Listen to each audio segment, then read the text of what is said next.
Hello children, today I'm going to tell you about Miss Neatly and how she got her name. Before I do, please repeat after me. And with a smile, I promise to love and protect all living things, especially plants, flowers and trees. Uncle Two Trees, who was one of the elders of Plant World, told me that Miss Neatly arrived in Plant World to find herself in the office. There she lived and spent many happy hours each night counting and sorting all the paper clips into different colours, sharpening pencils and replacing empty pens. She learned to type before she was 3, and as computers became available, she learned how to operate them and write sophisticated programs by methodically reading each and every manual. Knowing this explained a lot, as I could never understand how on some mornings I would switch on my computer to find reams of statistics, charts and reports suddenly appearing.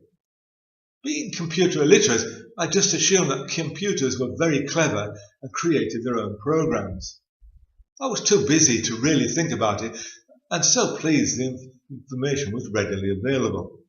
Never, of course, in my wildest imagination did I think that someone from another world, dressed in red and wearing Wellington boots, was busily reading my thoughts and creating programs to help me.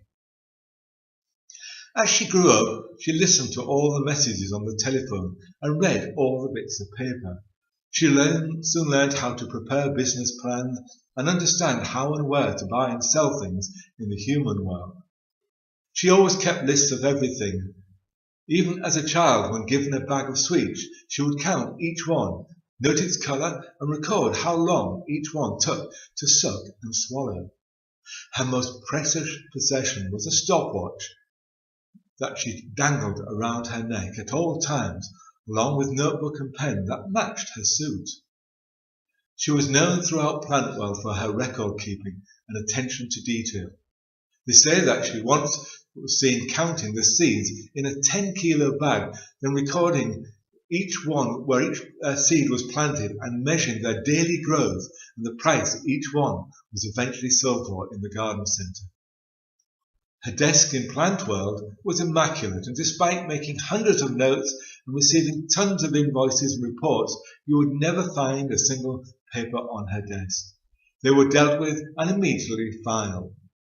She could never bring herself to throw any file papers away, so every year Dungo, the smelliest person in Plant World, would take away the oldest files and store them on his property. She then knew where they were and could always go round and find some important document.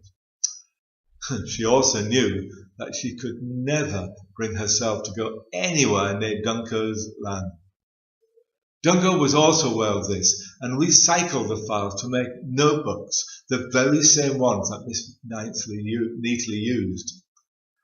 With Miss Neatly in charge, Barker supervising everyone, and Widget building and repairing anything and everything in sight, the garden centre started to look like it had before the storm. After a few days of intense activity, with what looked like hundreds of plant people busily doing things, it was almost ready to receive its first customers, except for one vital missing ingredient. We had no healthy plants, flowers, bushes or trees to sell to the customers. It was 48 hours before the grand reopening, and I knew that we would be swamped with people wanting to replace everything they had lost in the storm. I couldn't see how we could find enough plants in time, as all the growers in southern England were in a similar situation.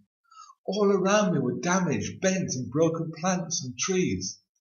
It was a very sad sight for me, as I felt a personal loss whenever I saw a flower or plant in distress.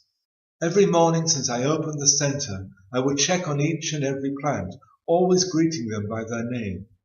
Some I sensed liked to be called by their English names, such as primrose or bluebell, while the more mature and hardy plants were more formal and preferred their Latin name.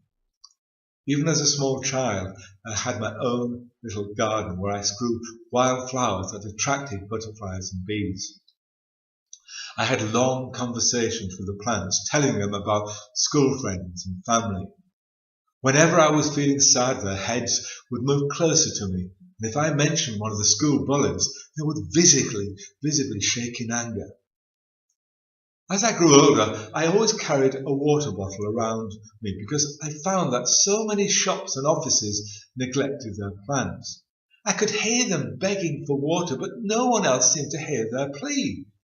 I would water them from my bottle and then leave a card with the owner that said, "Dear sir or madam, will you please water me and spray and trim my leaves? Thank you, your affectionate plant." I expressed my concerns to Uncle True Trees, who told me about the amazing rainbow room that I look very much to telling you about in the next video. Bye bye.